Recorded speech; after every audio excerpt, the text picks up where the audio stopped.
Hello students, welcome to our channel simply mathematical. आज के इस वीडियो में हम शुरू करने जा रहे हैं chapter 8 application of integrals 12th class maths.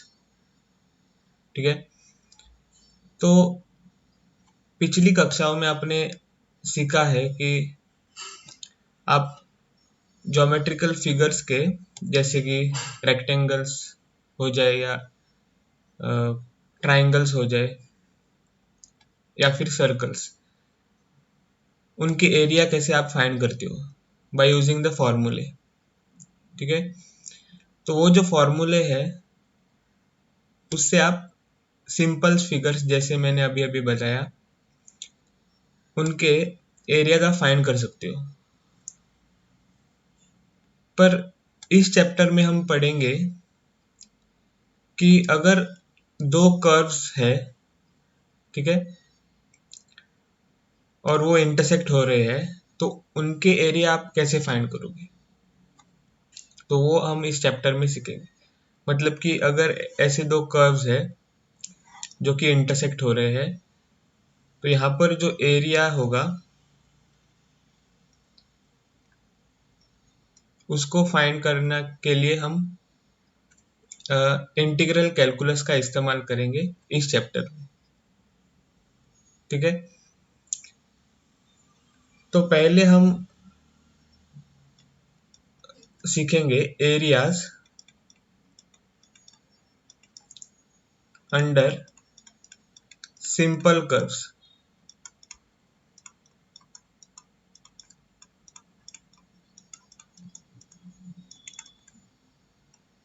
तो फर्स्ट सब टॉपिक है areas under simple curves.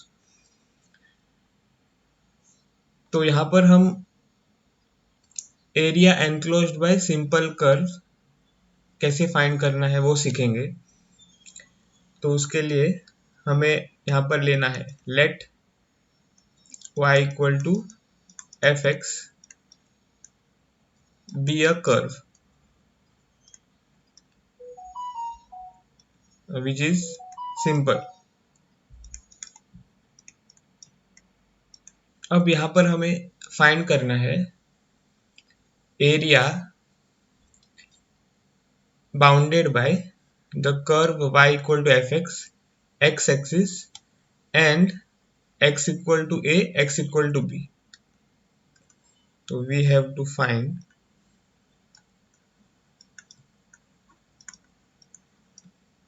area bounded by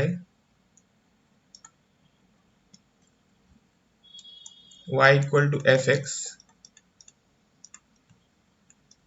x axis and ordinates x equal to a, x equal to b. तो यहाँ पर हम डायग्राम ड्रॉ करेंगे।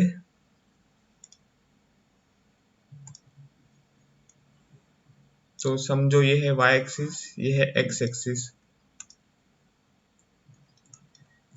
x x prime, y y prime और origin. तो यहाँ पे हम कर्व ड्रॉ करेंगे ऐसे।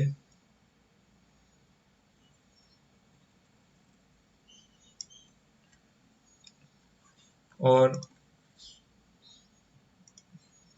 ऑर्डिनेट्स यहाँ पर है x इक्वल टू a और x equal to b।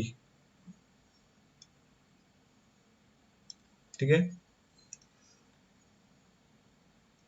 this is x equal to a, this is x equal to b and this is the curve y equal to fx। तो यहाँ पर हमें ये एरिया फाइंड करना है।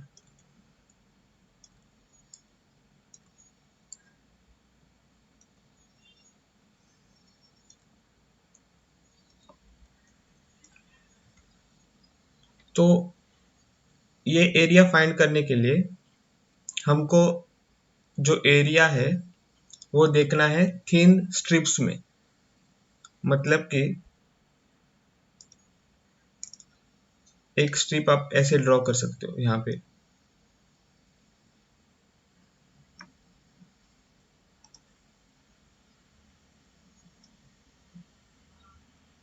ठीक है।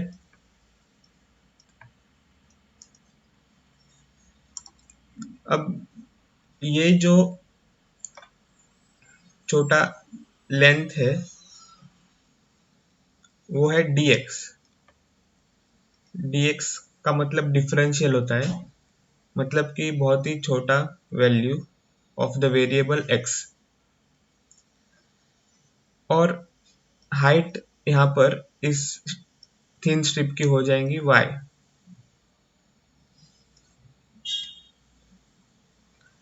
तो फिर ये जो थिन स्ट्रिप है यहाँ पर, उसका एरिया क्या होगा? तो एरिया ऑफ थिन स्ट्रिप, जिसको हम बोलेंगे dA, मतलब कि बहुत छोटा area, will be equal to, अब ये जो थिन स्ट्रिप है वो है टाइप ऑफ अ रेक्टेंगल, जहां पर ब्रेड्थ है dx और लेंथ है y, तो एरिया हो जाएगा y dx, ठीक है। अब यहाँ पर अगर हम इन एरियाओं का सम ले, ठीक है, तो पहले तो यहाँ पर dA को हम कहते हैं elementary area.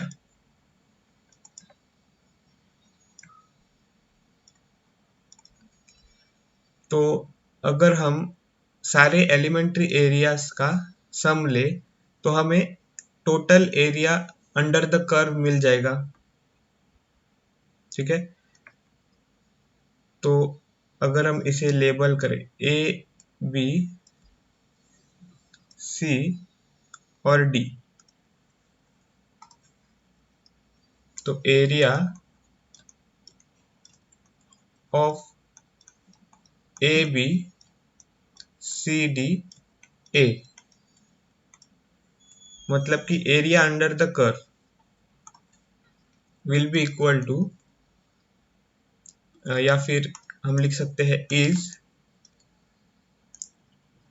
The sum of all, या फिर सम ऑफ, हाँ, ऑल elementary areas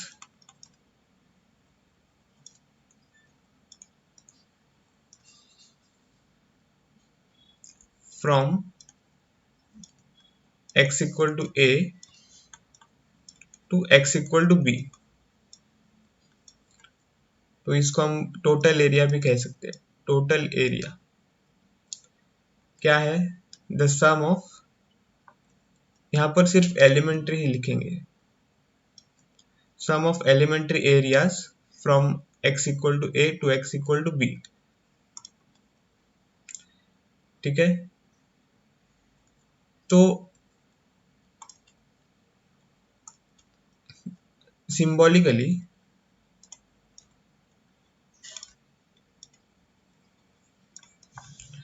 हम लिख सकते हैं integral a to b of all the elementary areas, ठीक है, और वो हमको देगा टोटल एरिया, ठीक है। तो total area A is equal to integral, integral का मतलब है यहाँ पर सम, कंटिन्यूअस फॉर्म में, ठीक है। ये सिंबल तो आपको पता होगा, समेशन, ये हम यूज करते हैं जब आपके पास फाइनाइट टर्म्स का सम है। और इंटीग्रल को हम कब यूज करते हैं? जब आपके पास इनफाइनाइट सम है, ठीक है। तो यहाँ पर एलिमेंट्री एरिया इनफाइनाइट है, तो इसीलिए उनका सम जब हम लेंगे तो हमको यहाँ पर लिखना होगा इंटीग्रल ए टू बी, ठीक है। Now this is equal to integral A to B. अब डी ए क्या है, तो D A Y D X है, तो यहाँ पर आ जाएगा वाई डी एक्स, ठीक है। Now this is equal to integral from A to B, और y क्या है, तो एफ एक्स डी एक्स, ठीक है। तो देयर फॉर एरिया क्या हो जाएगा, a is equal to integral from A to B F X D X, ठीक है। तो ये हमको फॉर्मूला मिल गया है area under the simple curve. अब यहाँ पे जो फंक्शन है वो सिर्फ y equal to F X हर वक्त हो नहीं सकता, आपके पास x equal to G Y type का भी फंक्शन हो सकता है, ठीक है। तो if a curve is given by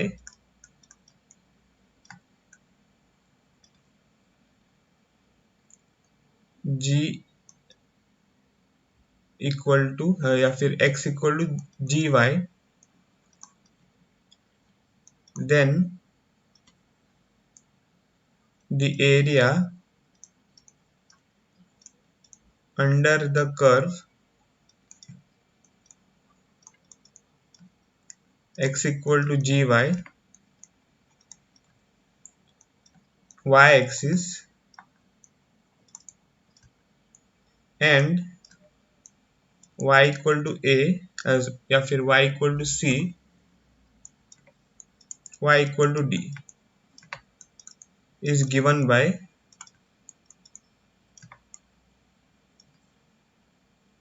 a equal to integral c to d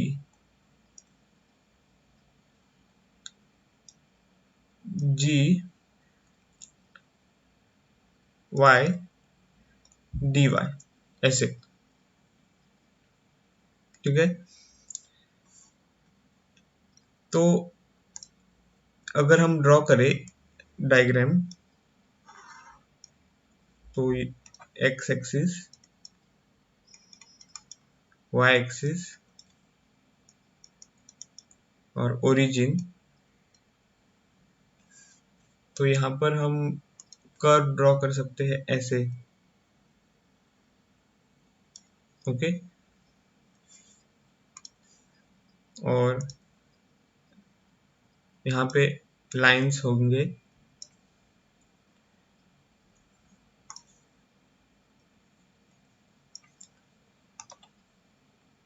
this first line will be y equal to c और ये लाइन होगा y इक्वल टू d,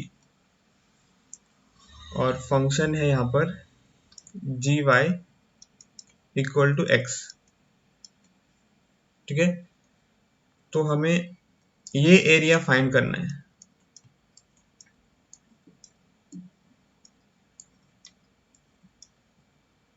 तो यहाँ पर हमें अब हॉरिजॉन्टल स्ट्रिप लेना है, ठीक है। तो ऐसे, अब ये जो लेंथ है या फिर विड्थ है थिन स्ट्रिप का, वो है dy, और length of the strip is x, ठीक है। तो एरिया जब आप फाइंड करते हो यहाँ पे, ठीक है, एरिया जब आप फाइंड करते हो तो यहाँ पर आ जाएगा area of this thin strip will be x times dy, ठीक है, क्योंकि ये रेक्टेंगल है और रेक्टेंगल की एरिया होती है लेंथ इनटू ब्रेड्थ, तो x multiplied by dy which is equal to integral from c to d X G Y है तो जी वाई डी वाई, ठीक है। तो ऐसे आपको एरिया मिल जाएगा। तो दो तरीके से आप एरिया फाइंड कर सकते हो। पहला तरीका ये है और दूसरा तरीका ये है, ठीक है। अब यहाँ पे हमको दो चीजें नोट करनी है। तो note one, if F X is less than 0 from x equal to a to x equal to b, ठीक है। तो अगर एफ एक्स लेस देन 0 है from x equal to a to x equal to b, तो diagram draw करेंगे यहाँ पे और आपके पास ऐसा कर्व हो सकता है,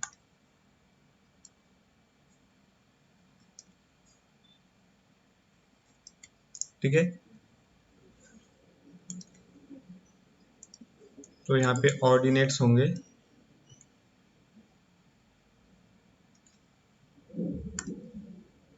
now this is x equal to a, this is x equal to b, और ये एरिया हम फाइंड कर रहे हैं।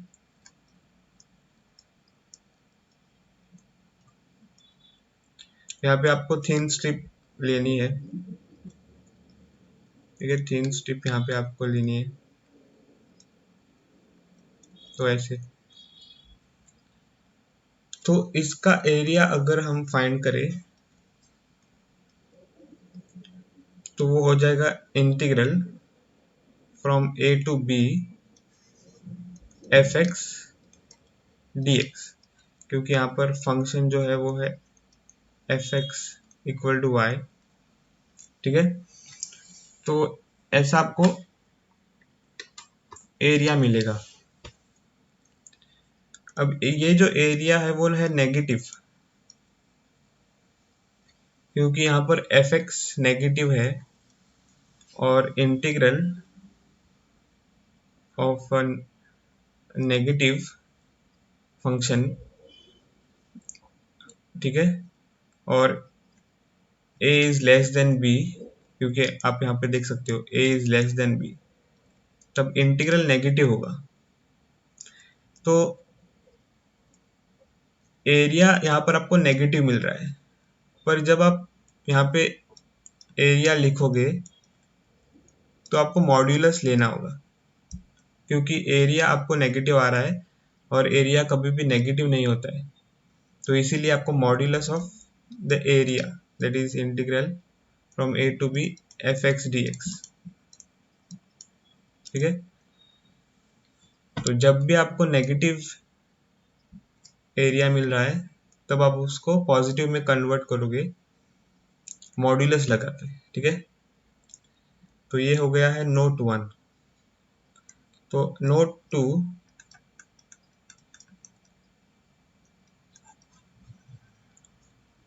If a1 is less than 0 and a2 is greater than 0, मतलब कि आपके पास एक नेगेटिव एरिया आ रहा है और एक पॉजिटिव एरिया आ रहा है। तो अगर हम डायग्राम ड्रॉ करें तो आपको कुछ ऐसा फंक्शन मिल सकता है, ओके। तो ऑर्डिनेट्स अगर यहाँ पर है, ओके, और ये एरिया फाइंड कर रहे हैं,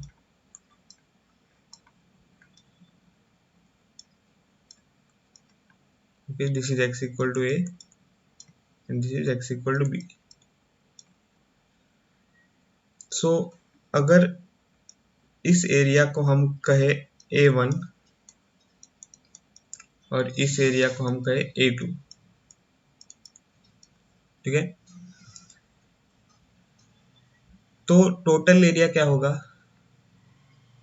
देन या फिर हम लिख सकते हैं the area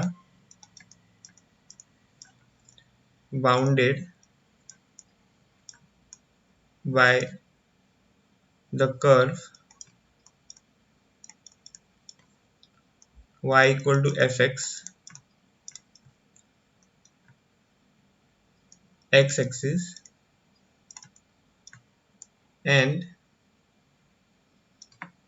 x equal to a, x equal to b is a, मतलब कि टोटल एरिया, और वो क्या होगा इक्वल टू, आप यहाँ पे देख सकते हो a1 x एक्सिस के नीचे है, तो एरिया यहाँ पर a1 नेगेटिव हो जाएगा, ठीक है, तो a1 इज नेगेटिव, और ये a2 एरिया x एक्सिस के ऊपर है तो वो पॉजिटिव हो जाएगा, तो a2 इज पॉजिटिव। तो जब आप टोटल एरिया यहाँ पे निकालोगे तो आपको मॉड्यूलस ऑफ a1 लेना होगा, ठीक है, और प्लस a2, तो ऐसे आपको ये टोटल एरिया मिल जाएगा, ठीक है।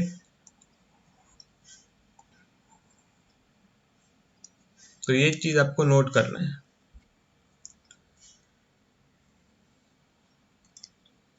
अब हम बढ़ेंगे दूसरे सब टॉपिक की ओर, that is areas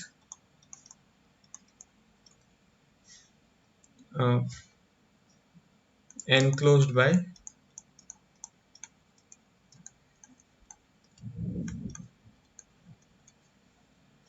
a line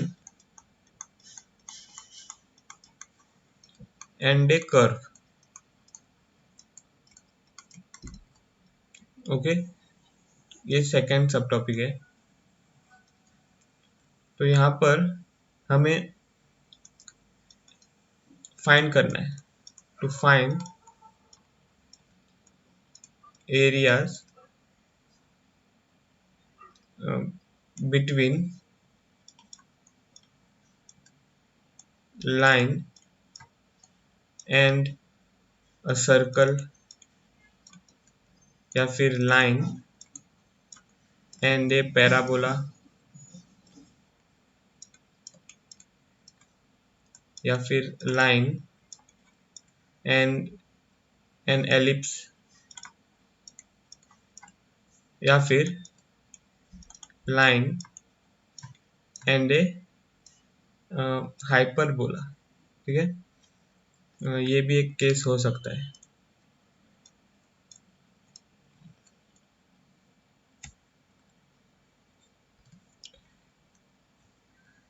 तो यहाँ पे मैं एग्जांपल से ये सब टॉपिक डिस्कस करूंगा। तो example,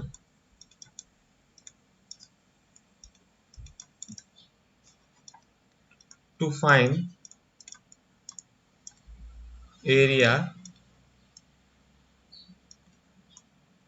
bounded by parabola y equal to x square and line y equal to x, ठीक है। तो ये एरिया हमें फाइंड करना है।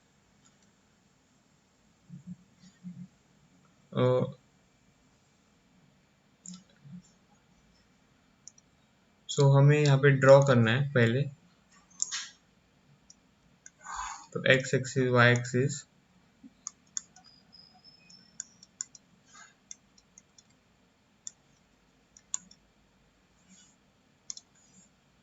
तो कर्व यहाँ पे पैराबोला है, तो पैराबोला ऐसे यहाँ पर हो जाएगा, okay, this is y equal to x square.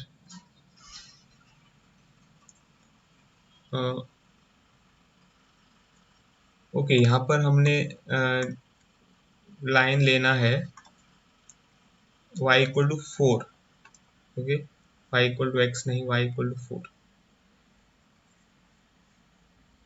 तो पैराबोला मैंने ड्रॉ किया है। अब लाइन ऐसे होगा, y इक्वल टू 4, ठीक है, तो यहाँ पर हमें ये एरिया फाइंड करना है,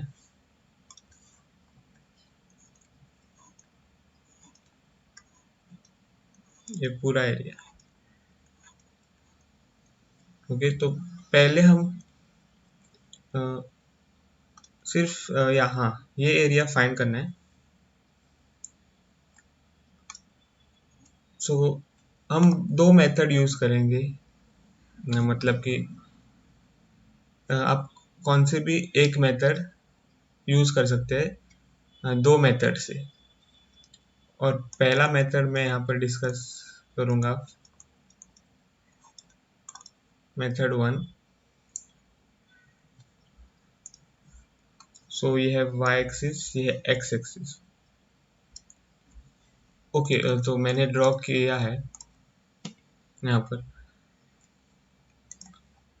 तो एरिया फाइंड करने के लिए एरिया ऑफ, तो हमें यहाँ पे लेबल करना है ओ ए बी और यहाँ पर सी। तो area of O C B O, मतलब कि ये पूरा area O C B O, now that will be equal to area of first O C A O, मतलब कि यहाँ पर आपको जो सिमेट्री दिख रही है उसका लेफ्ट हैंड साइड, तो ये लेफ्ट सिमेट्री, लेफ्ट पार्ट देखेंगे। तो ओ सी ए ओ और plus area of the right part, मतलब कि ओ ए बी ओ। ठीक है, तो क्योंकि पैराबोला सिमेट्रिकल होता है, इसलिए हम यहाँ पे क्या कर सकते हैं, सिर्फ राइट वाली एरिया फाइंड कर सकते हैं। ठीक है, तो ये हम ये शेडेड पार्ट इरेज करेंगे, सिर्फ राइट एरिया फाइंड करेंगे।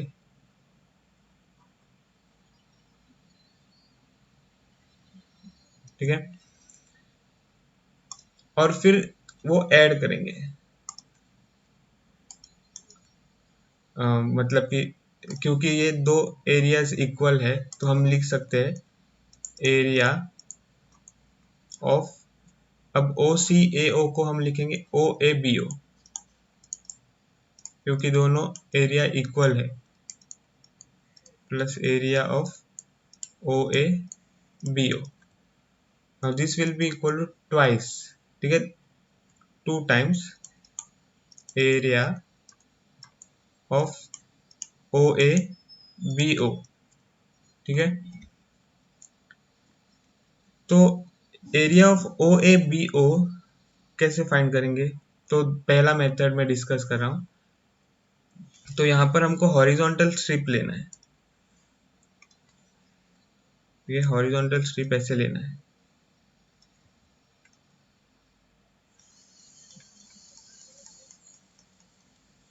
ओके, और यहाँ पे फंक्शन क्या हो जाएगा, तो क्योंकि y equal to x square था, तो this implies X square is equal to Y.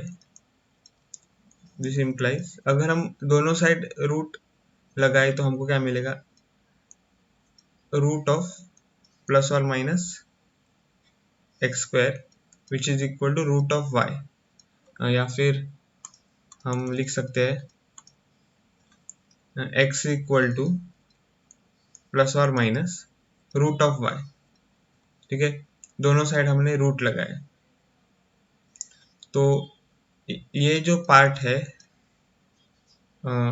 Of the curve on the right hand side, मतलब कि y एक्सिस के राइट हैंड साइड में, तो वो हो जाएगा x equal to root y. और ये जो पार्ट है यहाँ पर which is left hand side, मतलब कि left hand side of y axis, तो वो है x equal to minus root y. Okay, so हमारे पास अब फंक्शन ये है x equal to root Y. तो इसको हम कैसे देख सकते हैं, x equal to G Y. Okay, तो हमको यहाँ पे सेकेंड फॉर्मूला फॉर एरिया, जो कि मैंने पिछले सब टॉपिक 1 में डिस्कस किया है, तो वो यहाँ पर यूज करना है। तो 2 टाइम्स इंटीग्रल फ्रॉम, अब यहाँ पे लिमिट्स क्या हो जाएंगे, तो x एक्सिस को हम कहते हैं y इक्वल टू 0। ठीक है, ये आपको पता है। तो limits will be from 0 to 4। ठीक है,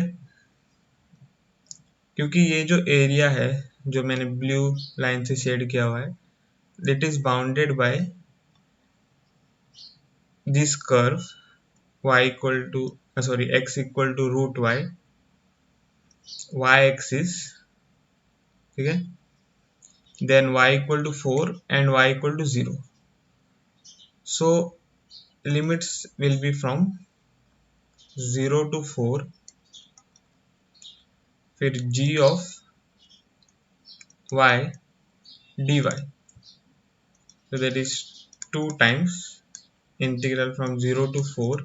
g of y क्या है, तो g of y है रूट y। ठीक है, तो root y dy, because g of y is root y. Now this is equal to 2 times, अब integral of 0 to 4 y raise to half dy। ठीक है, this is equal to 2 times integral of, okay, integral of y raise to half क्या हो जाएगा, तो y raise to 3/2 divided by 3/2 from 0 to 4। ठीक है, फिर this will be equal to 2 times, अब लिमिट सब्स्टिट्यूट करेंगे तो 4 raise to 3/2 divided by 3/2 minus 0 raise to 3/2 divided by 3/2. So this will be equal to 2 times 4 raised to half the whole cube divided by 3/2. ठीक है, तो this will be equal to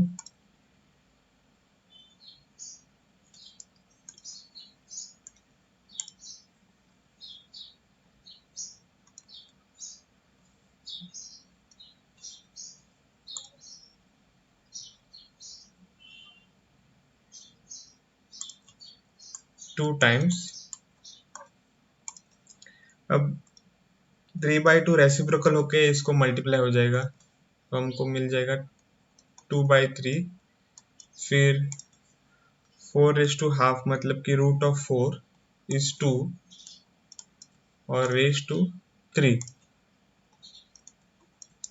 and that will be equal to 2 times 2 cube is 8 multiplied by 2 is 16 divided by 3, and that is equal to 32/3।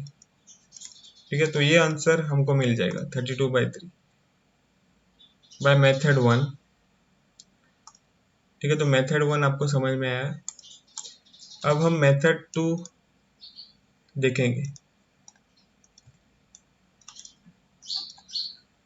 तो उसके लिए हमको diagram draw करना है।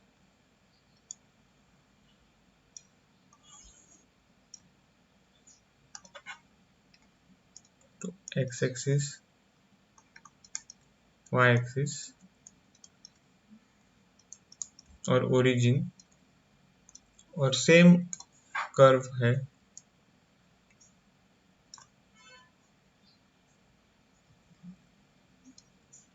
Okay, यहाँ पर y इक्वल टू 4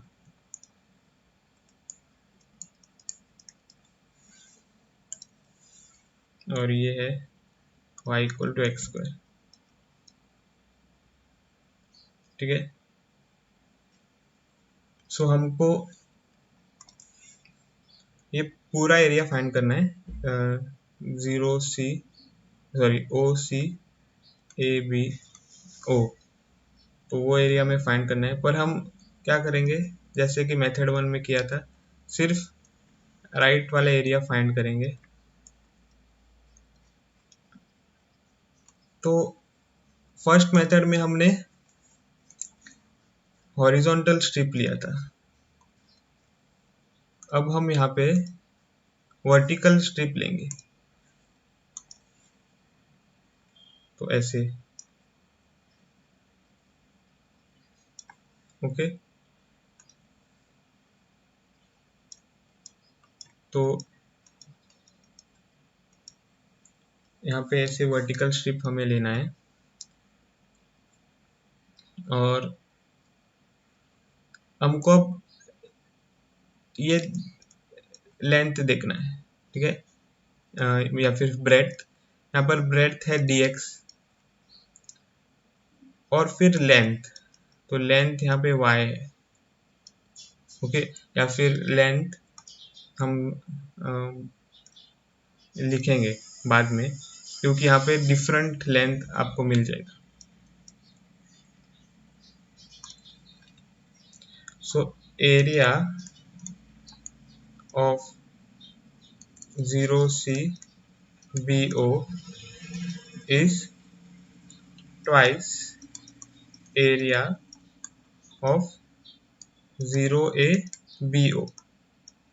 ठीक है, जैसे कि हमने मेथड 1 में किया था। तो यहाँ पर हमको मिल जाएगा 2 टाइम्स इंटीग्रल फ्रॉम, तो यहाँ पर हमको कौन से लिमिट्स देखने हैं, तो पहले हमको यहाँ पे लिमिट्स देखने के लिए intersection of the two curves देखना है। तो इंटरसेक्शन या पॉइंट ऑफ इंटरसेक्शन, ठीक है, point of intersection of y equal to x square and y equal to 4, मतलब कि ये पॉइंट। ठीक है, और ये पॉइंट भी आ जाएगा, पर हमको सिर्फ इस एरिया को कैलकुलेट करना है, तो ये पॉइंट हम फाइंड करें। सो कैसे फाइंड करेंगे, सब्स्टिट्यूटिंग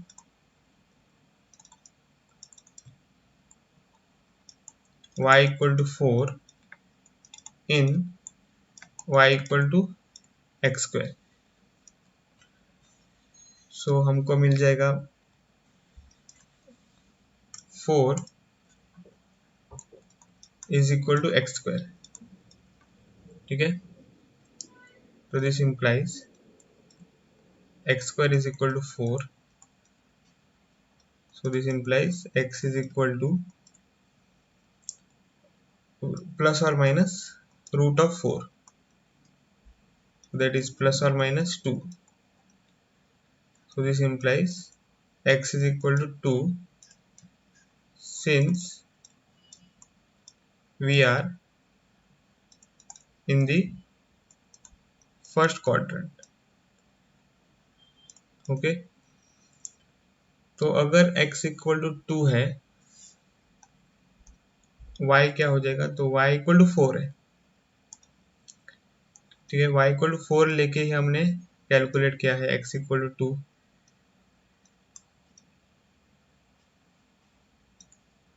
तो therefore point of intersection is x is 2 and y is 4, तो 2,4, तो ये पॉइंट जो है वो है 2,4। तो अगर हम यहाँ पे ऑर्डिनेट देखे तो ऑर्डिनेट यहाँ पे क्या है, ऑर्डिनेट है x इक्वल टू 2, ठीक है। और आपको पता है कि y एक्सिस को हम क्या कहते हैं, x इक्वल टू 0। तो यहाँ पे लिमिट्स क्या होगा, हम अब फर्स्ट फॉर्मूला यूज कर रहे हैं जो मैंने डिस्कस किया था फर्स्ट सब टॉपिक में। तो 0 to 2 लिमिट्स हो जाएंगे, ओके। और y y dx, ठीक है।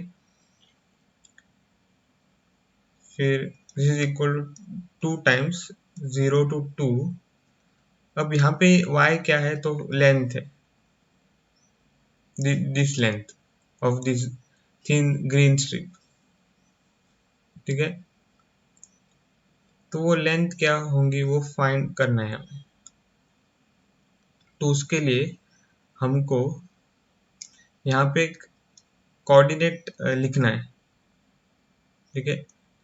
तो ये कोऑर्डिनेट हम लिखेंगे q।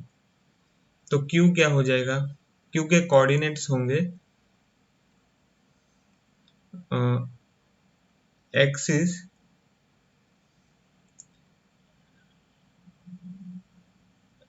x कोई भी हो सकता है, ठीक है। x कौन सा भी वैल्यू हो सकता है, पर y क्या है 4, ठीक है। तो ये होंगे q के कोऑर्डिनेट्स।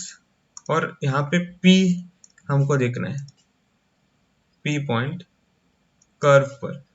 तो p के कोऑर्डिनेट्स क्या होंगे, तो x कॉमा y क्या है, तो y है यहाँ पर एक्स स्क्वायर, ठीक है। तो यहाँ से हम ये जो लेंथ है वो पता कर सकते हैं। तो बस लेंथ क्या होगी, डिफरेंस ऑफ दिस। तो this is this length is what, O Q, ठीक है। यहाँ से ये पॉइंट क्यू से यहाँ तक, तो वो लेंथ क्या है, ओ क्यू। तो यहाँ पे अगर हम लिखे ओ क्यू की लेंथ है 4, ठीक है, क्योंकि y कोऑर्डिनेट यहाँ पर 4 है। और पी क्यू की कोऑर्डिनेट, पी क्यू की लेंथ क्या है, पी क्यू की लेंथ है एक्स स्क्वायर, सॉरी ओपी की length, okay. Length of the origin from the point Q, point P, OP की लेंथ तो वो है एक्स स्क्वायर, ठीक है। तो पी क्यू अगर हम फाइंड करें, जो कि लेंथ होगी यहाँ से यहाँ तक, ठीक है, यहाँ से यहाँ, तो वो क्या होंगे, पी क्यू। तो पी क्यू की लेंथ कैसे फाइंड करेंगे, तो 4 माइनस एक्स स्क्वायर, ठीक है। तो यहाँ पर आ जाएगा length y is nothing but 4 minus x square, क्योंकि हम length of the thin strip देख रहे थे। तो ये हो जाएगा 4 माइनस एक्स स्क्वायर, ओके। तो ऐसे आपको लेंथ फाइंड करनी है। So this will be equal to 2 times, अब integral of 4 minus x square क्या होगा, तो 4x माइनस एक्स स्क्वायर का इंटीग्रेशन है x cube by 3, and that is from 0 to 2। So 2 times 4 multiplied by 2 minus 2 cube divided by 3, फिर minus 4 times 0 minus 0 cube divided by 3। So this is equal to 2 times 4 multiplied by 2 is 8 minus 4 2 cube is 8 divided by 3। और ये 0 होगा, ठीक है, ये square bracket. तो this is equal to 2 times, अब cross multiply करेंगे तो 24 minus 8 divided by 3, so that is equal to 2 times 24 minus 8 है 16, फिर divided by 3, and that will be equal to 16 multiplied by 2 is 32 divided by 3, ठीक है। तो same answer हमें मिल रहा है और वही हमें मिलना चाहिए क्योंकि ग्राफ तो सेम था, ठीक है, सिर्फ मेथड डिफरेंट था। तो मेथड 1 और मेथड 2 से हम ये प्रॉब्लम सॉल्व कर सकते हैं। Okay, area enclosed by line and a curve. तो बस यही आपको जानना है फर्स्ट पार्ट में इस चैप्टर के। तो इस वीडियो में बस इतना ही। अगर आपको ये वीडियो पसंद आया हो तो मेरे वीडियो को ज़रूर लाइक करें, और अभी तक अगर आपने मेरे चैनल को सब्सक्राइब नहीं किया है तो प्लीज़ मेरे चैनल को सब्सक्राइब करें। मिलता हूँ आपको अगले वीडियो में, तब तक के लिए बाय।